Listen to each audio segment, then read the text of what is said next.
ये आकाशवाणी रायपुर है। प्रादेशिक समाचार बुलेटिन के साथ मैं शशिकांत यादव।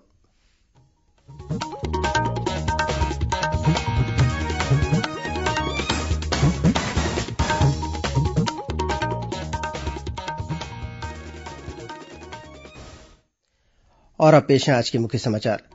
कोरोना टीकाकरण की तैयारियों का परीक्षण करने के लिए छत्तीसगढ़ के 11 जिलों में आज मॉक ड्रिल किया गया। रायपुर एम्स के निदेशक डॉक्टर एम नितिन नागरकर ने कहा कि कोरोना वैक्सीन पूरी तरह से सुरक्षित। पीआईबी द्वारा आयोजित वेबिनार में हुए शामिल। प्रदेश के श्रमिकों का पोर्टल और मोबाइल ऐप के जरिए होगा ऑनलाइन पंजीयन। श्रम मंत्री ने सुविधा शुरू करने विभागीय अधिकारियों को दिए निर्देश। और छत्तीसगढ़ में 10 जनवरी के बाद ठंड के बढ़ने की संभावना।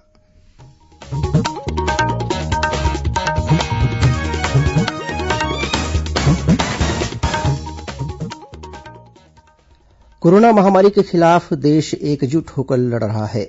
आप भी हमारे साथ सुरक्षा और बचाव के 3 आसान एहतियाती उपायों का संकल्प लें।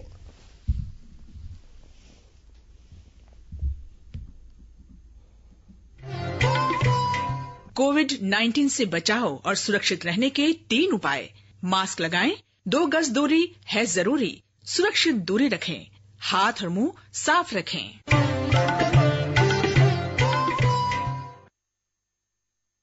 समाचार विस्तार से।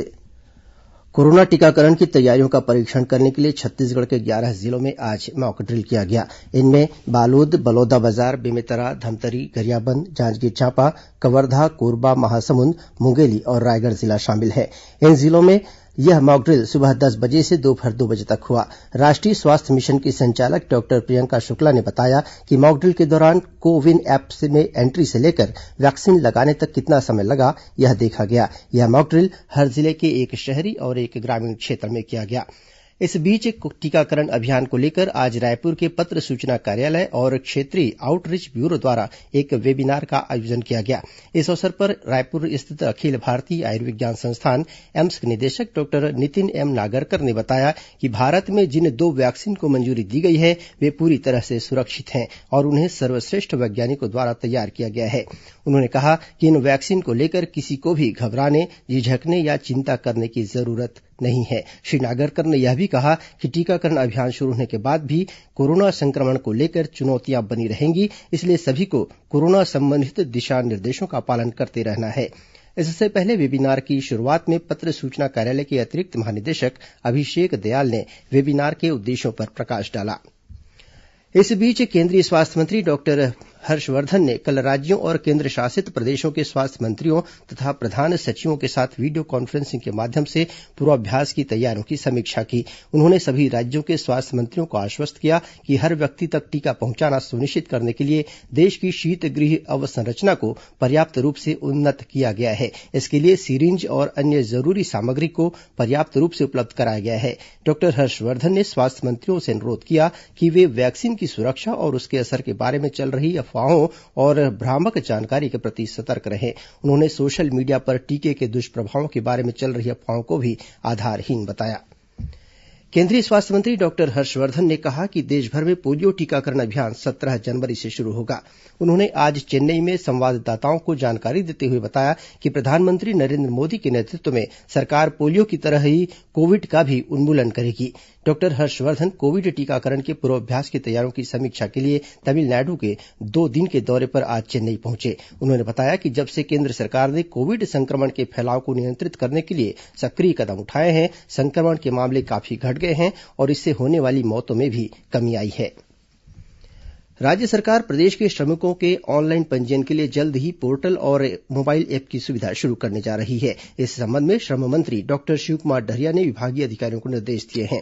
इस सुविधा के शुरू होने पर प्रदेश के कामगारों को श्रम से जुड़ी जानकारी हासिल करने और पंजीयन कराने में आसानी होगी।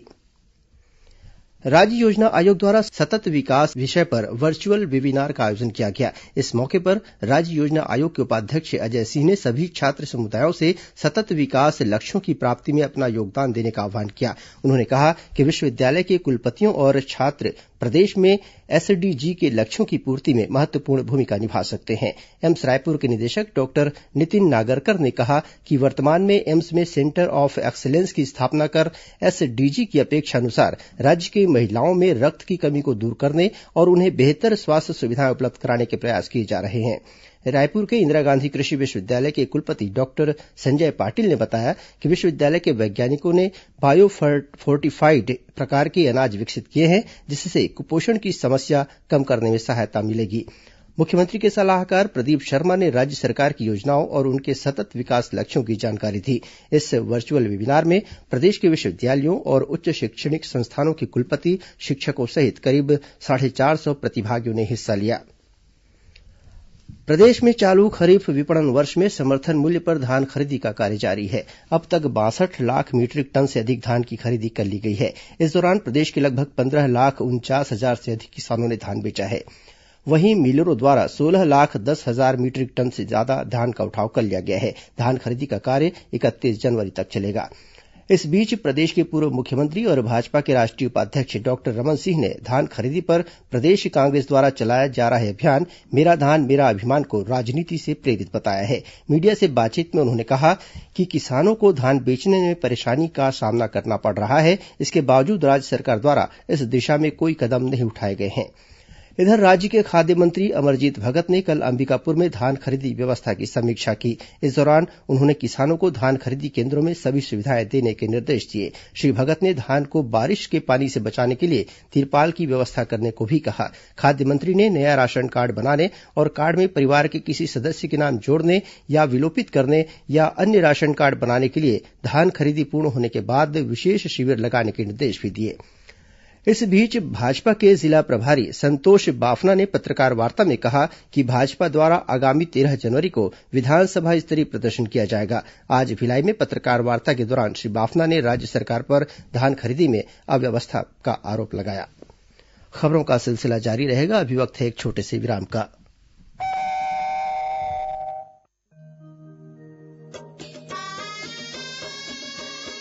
आपकी बात माननीय मुख्यमंत्री भूपेश बघेल के साथ सुनिए लोकवाणी की 14वीं कड़ी 10 जनवरी को सुबह 10:30 बजे से।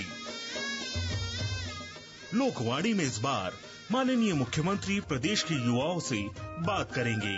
छत्तीसगढ़ के सभी आकाशवाणी केंद्रों, FM रेडियो एवं क्षेत्रीय समाचार चैनलों पर।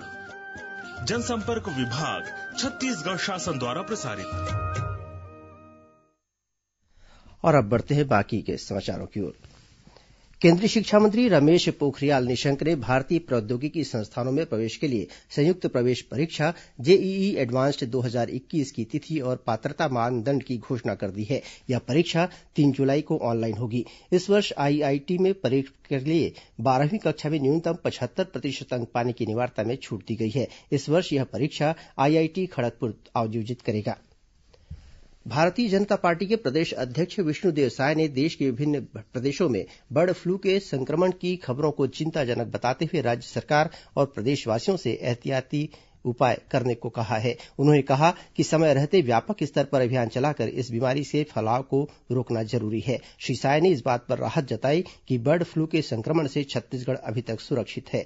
इस बीच रायपुर जिला प्रशासन ने जिले में बर्ड फ्लू की रोकथाम के लिए सभी विकासखंडों और शहर के लिए रैपिड रिस्पांस टीम का गठन कर दिया है। बिलासपुर जिले को टीबी बीमारी से मुक्त कराने के लिए सघन खोज जांच अभियान टीबी हारेगा देश जीतेगा का आयोजन 11 जनवरी से किया जाएगा। इसके लिए कलेक्टर डॉक्टर सारांश मित्तर ने विभिन्न अधिकारियों को जिम्मेदारी दी है। अभियान के दौरान कोरोना संबंधित दिशा निर्देशों का पालन करने के लिए कहा गया है। यह अभियान 15 फरवरी तक चलेगा।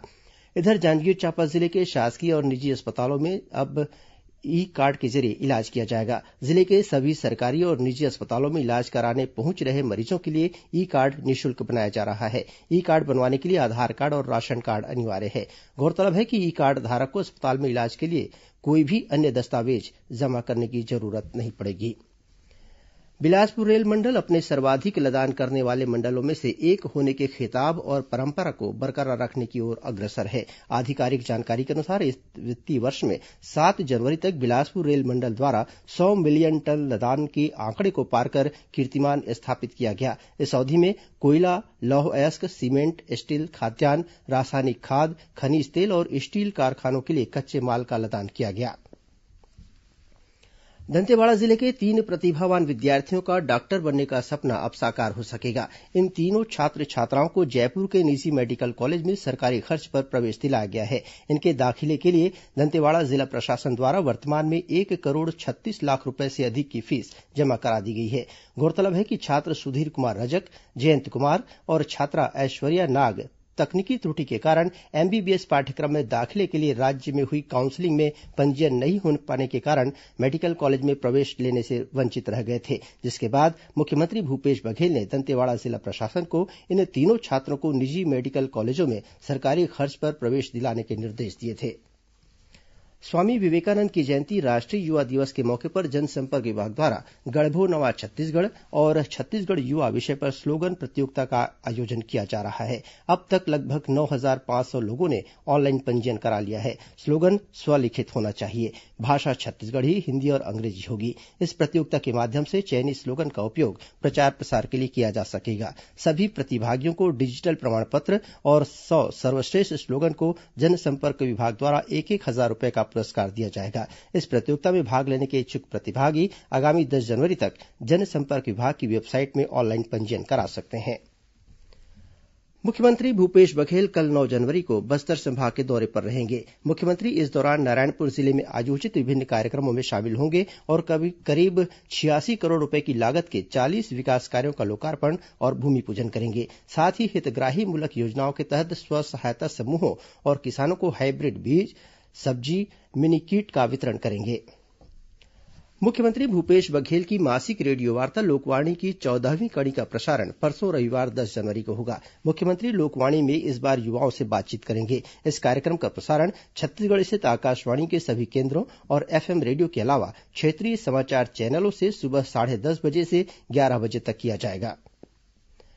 राजनांदगांव जिले में बीते 24 घंटों के दौरान हुए अलग अलग हादसों में 3 बच्चों की मौत हो गई। मिली जानकारी के अनुसार अंबागढ़ चौकी ब्लॉक के देववाड़ी गांव में बैल के हमले में 2 वर्ष के बच्चे की मौत हो गई। वहीं शहर के मोहड़ वार्ड में बिजली का पोल गिरने से 10 वर्षीय बच्चे की मृत्यु हो गई। इधर मालवाहक की चपेट में आने से मोटरसाइकिल सवार एक नाबालिग छात्र की जान चली गई। और अब पेश है मौसम का हाल। प्रदेश में 10 जनवरी के बाद से फिर अच्छी ठंड पड़ने के आसार हैं। इस दौरान रात के तापमान में कमी आएगी। रायपुर स्थित मौसम विज्ञान केंद्र के वैज्ञानिक एचपी चंद्रा ने आकाशवाणी समाचार को बताया कि पश्चिमी विक्षोभ का असर खत्म होने से उत्तरी हवाएं प्रदेश में आएंगी। इसके असर से प्रदेश भर में न्यूनतम तापमान में कमी आने की संभावना है। अब ये पश्चिमी विक्षोभ जम्मू कश्मीर के आसपास में सक्रिय है, जिसके प्रभाव से प्रदेश में दक्षिण पूर्व से नमी युक्त गर्म हवा आ रही है, जिसके कारण प्रदेश के सभी संभागों के न्यूनतम तापमान में काफी ज्यादा बढ़ा हुआ है। 10 तारीख तक इसमें विशेष परिवर्तन होने की संभावना कम ही है। 11 से फिर तापमान में गिरावट होगी, बादल छाए रहेंगे। 11 से न्यूनतम तापमान में गिरावट संभावित है, जो 17 तारीख तक चलेगी। इस बीच में 4 से 5 डिग्री न्यूनतम तापमान में गिरावट संभावित है। अब कुछ अन्य खबरें संक्षिप्त में। राज्य सरकार द्वारा संचालित योजना पढ़ई तुंहर द्वार में आज से गोंडी भाषा में भी ब्लॉग लेखन की शुरुआत की गई है। राजनांदगांव में दृष्टिहीनों के लिए आयोजित राज्य स्तरीय क्रिकेट स्पर्धा में जगदलपुर की टीम ने खिताब पर कब्जा किया। जांजगीर चांपा जिले की नवगठित तहसील अड़भार में 17 पटवारी हल्के और 53 गांव शामिल होंगे। कबीरधाम जिले के चिल्फी थाना अंतर्गत पुलिस ने ठगी करने के आरोप में 5 आरोपियों को गिरफ्तार किया है। इनके पास से पुलिस ने जेवर और 2 बाइक बरामद किए हैं। और धमतरी जिले के नगरी थाना अंतर्गत पुलिस ने एक युवक को गिरफ्तार कर उसके पास से चीतल की खाल और सींग बरामद किया है। इसके अलावा इसी जिले में नगर निगम आयुक्त ने आर्थिक अनियमितता बरतने के आरोप में सहायक राजस्व निरीक्षक को निलंबित कर दिया है। अंत में मुख्य समाचार एक बार फिर। कोरोना टीकाकरण की तैयारियों का परीक्षण करने के लिए छत्तीसगढ़ के 11 जिलों में आज मॉक ड्रिल किया गया। रायपुर एम्स के निदेशक डॉक्टर एम नितिन नागरकर ने कहा कि कोरोना वैक्सीन पूरी तरह से सुरक्षित, पीआईबी द्वारा आयोजित वेबिनार में हुए शामिल। प्रदेश के श्रमिकों का पोर्टल और मोबाइल ऐप के जरिए होगा ऑनलाइन पंजीयन। श्रम मंत्री ने सुविधा शुरू करने विभागीय अधिकारियों को दिए निर्देश। और छत्तीसगढ़ में 10 जनवरी के बाद ठंड के बढ़ने की संभावना। इसी के साथ प्रादेशिक समाचार बुलेटिन समाप्त हुआ। नमस्कार।